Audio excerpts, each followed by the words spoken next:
नमस्ते। आज मैं आपको बताने वाला हूँ एक उपभोक्ता कोर्ट में अपना केस कैसे दर्ज करें।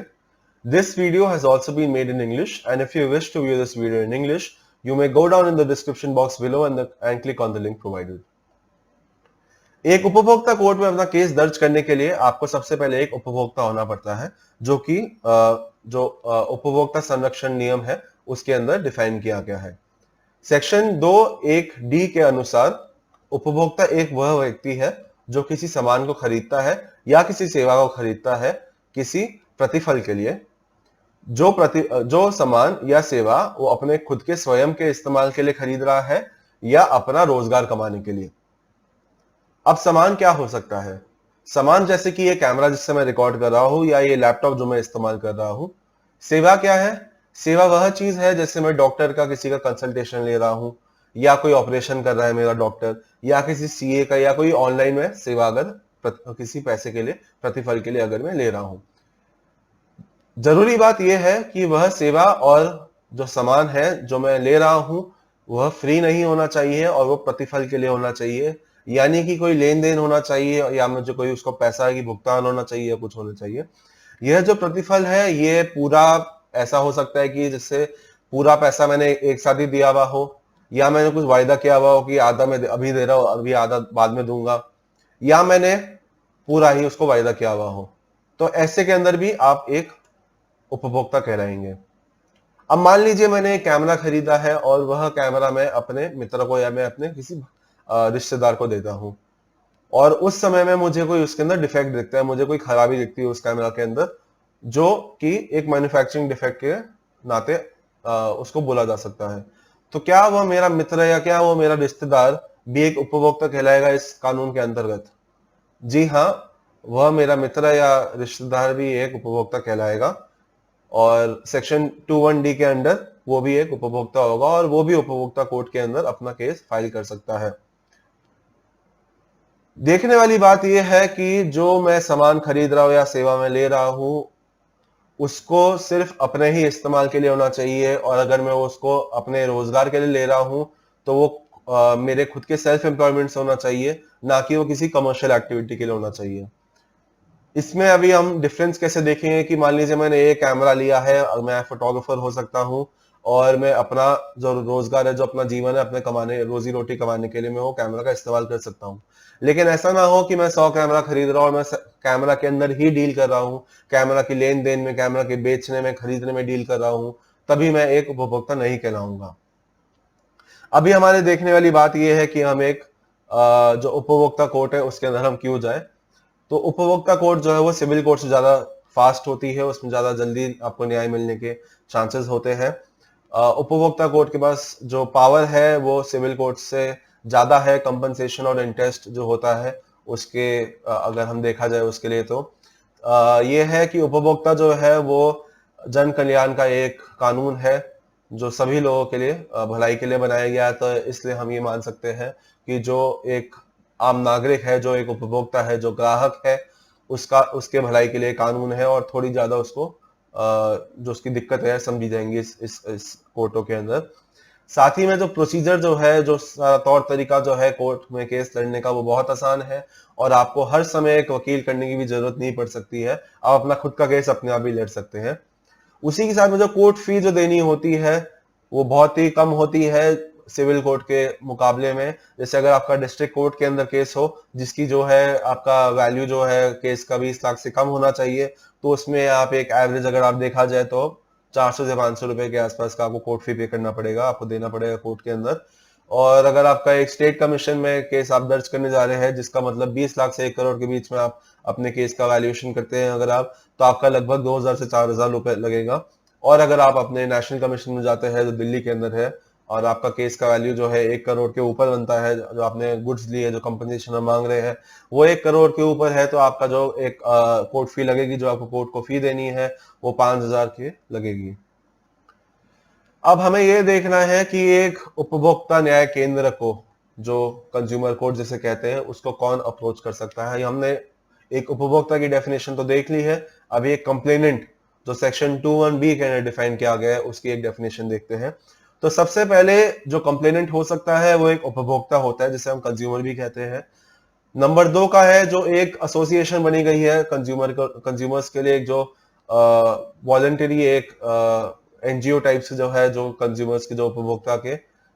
राइट्स के लिए एक कोई एसोसिएशन बनी है जो कानून में जो रजिस्टर्ड भी है, जिसकी पंजीकृत है, उसकी एक एसोसिएशन भी केस फाइल कर सकती है। तीसरी होगी केंद्रीय सरकार या कोई राज्य सरकार केस फाइल कर सकती है। चौथा है सेंट्रल अथॉरिटी, जो कि एक्ट में डिफाइन किया गया है। पांचवा है एक या एक से अधिक उपभोक्ता, जब बहुत सारे उपभोक्ता हो और उनके जो इंटरेस्ट हो वो सेम हो। और छठा है अगर कोई उपभोक्ता का देहांत हो गया है तो उसका जो लीगल एयर है, जो उनके जो बच्चे हैं, जो भी लीगल एयर लॉ के हिसाब से जो भी बनते हैं वो होंगे। और सातवां है अगर कोई उपभोक्ता की जो उम्र है 18 साल से कम है तो उसके जो लीगल गार्जियन होते हैं, माता पिता या जिसके साथ भी वो रह रहा है, वो हो सकते हैं जो कंप्लेनेंट हो सकते हो। तो ये 7 तरह की कैटेगरी जो है ये कानून में दी गई है, जो एक कंज्यूमर कोर्ट में जाके केस अपना दर्ज कर सकते हैं।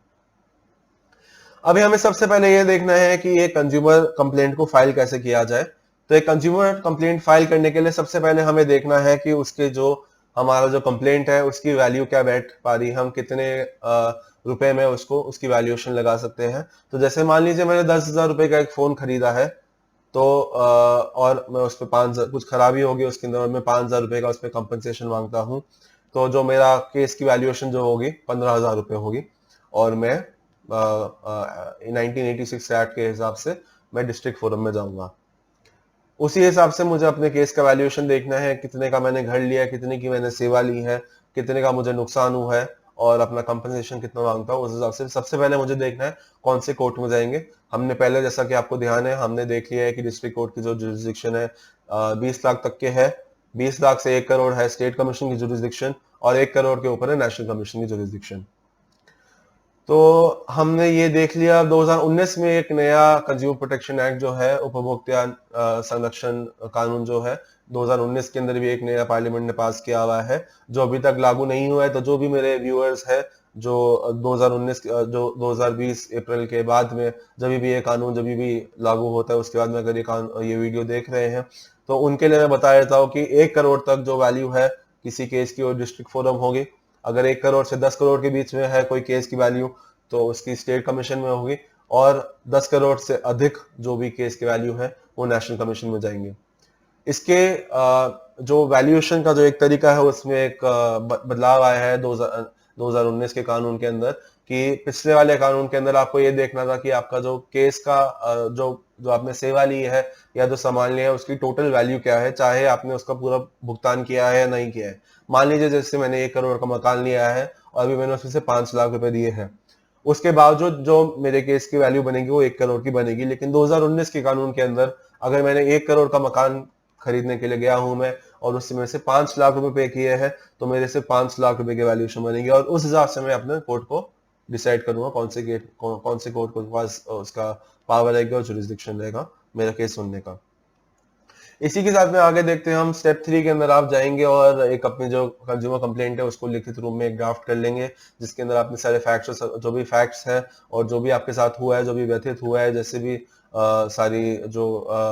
कहानी है, आप अपनी कहानी को लिखेंगे, बाय करेंगे उसके अंदर। और उसके अंदर जो भी आप बताएंगे क्या क्या आपने आपको जो ऑपोजिट पार्टी है उसके खिलाफ क्या क्या आपका एलिगेशंस है, वो ये 5 तरह के जो एलिगेशन है यहाँ लिखे गए हैं। जो है अगर कोई अनफेयर ट्रेड प्रैक्टिस कर रहा है जो अपोजिट पार्टी, या कोई आपके जो सामान जो आपने खरीदा उसमें कोई डिफेक्ट है, या जो सर्विस ली है उसमें कोई कमी हुई है, या फिर जो एमआरपी जो होती है जो उससे ज्यादा अगर कोई दुकानदार या अगर कोई आपसे चार्ज कर रहा है, कोई आपसे ज्यादा रुपए ले रहा है, या फिर ऐसा कोई डेंजरस सामान जो है आपको बेचा गया है जिसकी जो इंग्रेडिएंट्स और उसकी जो एक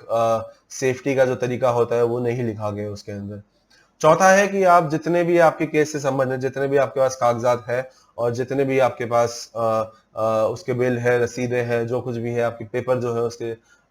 सिलसिले में आपके साथ में कोई ईमेल एक्सचेंज हुई या कोई आपने लेटर लिखा हुआ है कंपनी को, कोई लीगल नोटिस भेजा है, तो उन सबको इकट्ठा कर ले और अपने जो कंज्यूमर कंप्लेंट है उनके साथ में अटैच कर ले। और साथ ही में जो भी कोर्ट फी जो है, जो भी उस समय जो कानून चल रहा है उसके हिसाब से जो भी कोर्ट फी है वो भी साथ में लगा दी जाए, डीडी या जो भी माध्यम है उसके हिसाब से। ये कोर्ट से कोर्ट वेरी करता है और ये चेंज होता रहता है। साथ ही में आप अपना जो कंप्लेनेंट का जो नाम है और जो ऑपोजिट पार्टी का नाम है उसका नाम और पता साथ में लिख दिए, इसको मेमो ऑफ पार्टी बोला जाता है। छठा है कि आप जो जो कंप्लेंट जो बनाएंगे, जो फाइल करने जाएंगे, उसको आप अंत में अपना जो है सिग्नेचर जो कंप्लेनेंट का है वो खुद सिग्नेचर करें, और साथ ही में एक एफिडेविट जो होता है वो खुद के नाम से एक एफिडेविट करें और बताएं कि जो मैंने कुछ लिखा है जो कंप्लेंट में वो सब सच है, और ऐसे करके आप अपना कर सकते हैं। सातवां और आठवां स्टेप जो है वो ये है कि आप 3 कॉपी उसकी कम से कम तैयार करें, और 2 कॉपी जो है वो कोर्ट ही ले लेती है, कोर्ट की रजिस्ट्री ही ले लेती है। एक कॉपी वो ज्यादातर यूजुअली जो है वो ऑपोजिट पार्टी के लिए लेती है उसको सर्विस करने के लिए, और 3 कॉपी जो है आप जाके सबमिट कर दे। ये जो है 3 कॉपी, 4 कॉपी, 5 कॉपी हर कोर्ट से हर स्टेट से state, national commission, state commission में चेंज होता रहता है, वहाँ का तौर तरीका जो है अलग अलग होता है, लेकिन ज्यादातर जो देखा जाता है ये होता है कि 3 कॉपी से काम चल जाता है। तो वहां पे जाके रजिस्ट्री से आप पता भी कर ले कितनी कॉपीज आपको देनी है, और उस हिसाब से हर कोर्ट के अंदर, हर कंज्यूमर कोर्ट में उपभोक्ता न्याय केंद्र के अंदर एक रजिस्ट्री होती है जहाँ पे फाइलिंग काउंटर होता है, और वहां पे जाके अपनी फाइलिंग कर दे।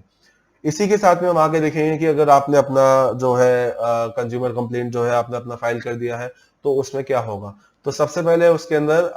जो आपने फाइल कर दिया है और उसमें कोई तकनीकी खराबी नहीं है, कोई भी चीज आपने स्किप नहीं करी है, छोड़ी नहीं है, तो जो रजिस्ट्री जो है आपको पहली तारीख बताएगी, आपकी पहली तारीख क्या लगेगी। जैसे जो भी आपको पहली तारीख बताए उसमें आप अगर चाहते हैं तो आप एक वकील को आप ले सकते हैं। अगर आप वकील को नहीं लेना चाहते तो कोई बड़ी बात नहीं है। पहली तारीख को सिर्फ ये होता है कि आपको कोर्ट में जाकर अपनी दलील पेश करनी है कि जो मैंने सामान लिया था, ये सेवा मैंने ली थी इस आदमी से, इस कंपनी से, और इसमें ये खराबी हुई है। तो आपको एक शुरुआती स्टेज के अंदर आपको ये दिखाना होता है कि क्या क्या इसमें खराबी है, और क्या मेरा केस जो है वो सच में है, और मेरे को क्या क्या तकलीफों से गुजरना पड़ा है। अगर आप ये जो आपके ऊपर जो आप ये प्रूफ कर पाते हैं एक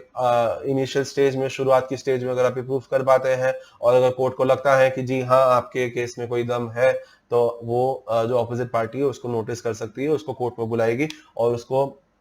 एक 30 दिन का समय देगी अपना रिप्लाई या रिटन स्टेटमेंट फाइल करने के लिए, और जो 15 दिन से एक्सटेंड हो सकता है। यानी कि ज्यादा से ज्यादा 45 दिन में जो ऑपोजिट पार्टी है, जिस दिन उसने अपना नोटिस जो है रिसीव किया है, उसको अपना 45 दिन के समय में अपना रिप्लाई फाइल करना है। ये हमें एक देखने की बात है कि अभी सुप्रीम सर्वोच्च न्यायालय का एक जजमेंट आया था इसी साल में 2020 के अंदर, जिसके अंदर सर्वोच्च न्यायालय ने, सुप्रीम कोर्ट ने क्लियरली बोला है कि अगर कोई भी ऑपोजिट पार्टी जो है वो 45 दिन से ज्यादा लेती है अपना रिप्लाई और रिटन स्टेटमेंट फाइल करने के लिए, तो वो रिटन स्टेटमेंट या रिप्लाई को रिकॉर्ड पे नहीं लिया जाएगा, चाहे कोई भी कारण क्यों ना हो। इसलिए हमें ये देखना जरूरी है कि 45 दिन में ऑपोजिट पार्टी फाइल करे वो तो सही है, नहीं करे तो हमें जाके कोर्ट में ऑब्जेक्शन लेना है इसी चीज का, और उसका रिप्लाई और रिटन स्टेटमेंट रिकॉर्ड पे नहीं आएगा। एक बार मान लीजिए उसने, हमें प्रिज्यूम कर लेते हैं कि अगर उसने अपना जो रिप्लाई और रिटन स्टेटमेंट है वो उसने अपना जो लिमिटेशन है 45 दिन का उसमें उसने फाइल कर दिया है, तो उसके बाद क्या होगा प्रक्रिया, एक आपको रिजॉइंडर जो है, रिजॉइंडर मतलब कि जो रिप्लाई जो ऑपोजिट पार्टी ने फाइल किया उसका अगर आप रिप्लाई करना फाइल करना चाहते हैं, जो भी अपना स्टैंड लिया, अगर आप उसको काउंटर करना चाहते हैं, ऐसा एक रिजॉइंडर कहलाता है। अगर आप ऐसा एक रिप्लाई फाइल करना चाहते हैं उसके रिप्लाई का, तो उसको फाइल करने का आपको मौका दिया जाएगा। साथ ही में जो कंज्यूमर कोर्ट जो है, जो उपभोक्ता न्याय केंद्र है, वो आपको एक मौका देगी अपना एविडेंस फाइल करने का, अपने जो भी आपके प्रूफ है जो भी वो फाइल करने का आपको मौका देगी। तो अगर आपको ये अपना एविडेंस करने का मौका दिया जाएगा, और साथ ही में आपको कोर्ट जो है आप अब जैसे सिविल कोर्ट के अंदर होता है कि कटघरे में जाके आपको अपनी गवाही देनी पड़ती है, वैसे गवाही नहीं होने वाली है इसके अंदर। इसके अंदर आपको एक एफिडेविट अपना एक करना पड़ता है जो अपने नाम के अंदर ही होता है। ये चीज ध्यान में रखिएगा कि उसके अंदर कोई भी लीगल फैक्ट ना लिखे, और जो फैक्ट्स जो आपके जो फैक्चुअल जो एस्पेक्ट्स है, आपने कब खरीदा, कैसे खरीदा, क्या रसीदें थी, और क्या क्या जो ट्रांजैक्शन है उसके बारे में ही लिखे, कोई भी कानूनी उसके अंदर पॉइंट को ना डाले। और इसको एक एविडेंस एफिडेविट बोला जाता है, और जिसके अंदर आपको ये फाइल करना होता है कोर्ट के अंदर, दोनों पार्टियों को समय मिलता है वो फाइल करने के लिए। तो आप एक बार आपने मान लीजिए आपने जो है ये भी अपना एविडेंस भी जो है वो फाइल कर दिया, और सामने वाली पार्टी ने भी फाइल कर दिया है, और आपकी जितनी भी दलीलें हैं, जो भी सारी प्लीडिंग्स है वो कंप्लीट हो गई है, तो आपको फाइनल आर्ग्यूमेंट्स के लिए कोर्ट में समय दिया जाएगा। और फाइनल आर्ग्यूमेंट के समय आप जो है आपको कोर्ट को ये अपने सारी शुरुआत से लेकर अंत तक जितना भी आपको सब है वो सब आपको समझाना पड़ेगा, आपको सब बताना पड़ेगा कि क्या क्या दिक्कतें आपको सामना करना पड़ा है, किन किन दिक्कतों का सारे आपके जो प्रूफ्स है, जो भी डॉक्यूमेंट्स वो आपको दिखाने पड़ेंगे। ये चीज ध्यान रखिएगा कि जो एविडेंस का स्टेज है वो ज्यादातर लास्ट स्टेज होता है, जब आप कोई नया डॉक्यूमेंट डाल सकते हैं, उसके बाद में शायद आपको मौका ना मिले। तो इसलिए ये चीज हमेशा ध्यान रखिएगा कि अपने कागजी तौर पे सारा जो है एविडेंस की स्टेज तक अपना खत्म कर ले, क्योंकि फाइनल आर्ग्यूमेंट पे शायद कोर्ट आपको जो है मौका ना देना है कोई भी डॉक्यूमेंट या प्रूफ देने का। मान लेते हैं कि जो आपने जो अपना फाइनल आर्गुमेंट जीत लिया है आपने और जजमेंट आपको आपके फेवर में मिल गया है, तो उसके बाद में